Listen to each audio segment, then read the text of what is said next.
Eh oui, on a tous en tête les représentations de grands banquets romains. Eh bien, on apprend que les habitants de Pompéi avaient aussi un faible pour les fast-food. Oui, en latin, on appelle ça un thermopolium. En gros, c'est un endroit où on vient manger rapidement, retrouvé intact, figé dans la cendre du Vésuve.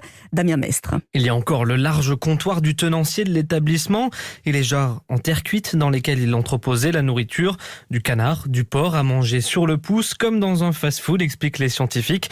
Et puis du vin, pas cher, beaucoup de vin même, à en croire les archéologues comme Béline Pasquini de l'Université Paris 1. C'est des établissements qui sont sympathiques parce que souvent il y a des graffitis sur les murs laissés par des clients. Par exemple, vous allez avoir un dialogue entre des clients qui sont en train de s'invectiver, puis il y a un type qui écrit mais fermez-la, vous êtes lourd. Puis il dessine le petit aubergiste qui dit hors de mon établissement. Un lieu très vivant donc dans ce thermopolium que l'on a commencé à exhumer dès l'année dernière. On a par exemple trouvé le corps d'un homme, très certainement celui d'un brigand, explique le responsable du site de Pompéi. Le voleur tentait de dérober de la nourriture et on a retrouvé dans sa main le couvercle du pot qu'il venait d'ouvrir. Ces établissements sont bien connus par les scientifiques. Pompéi à elle seule comptait 80 thermopolia. Mais cette découverte permet de mettre à jour les connaissances et d'en savoir plus, notamment sur les habitudes gastronomiques de l'époque.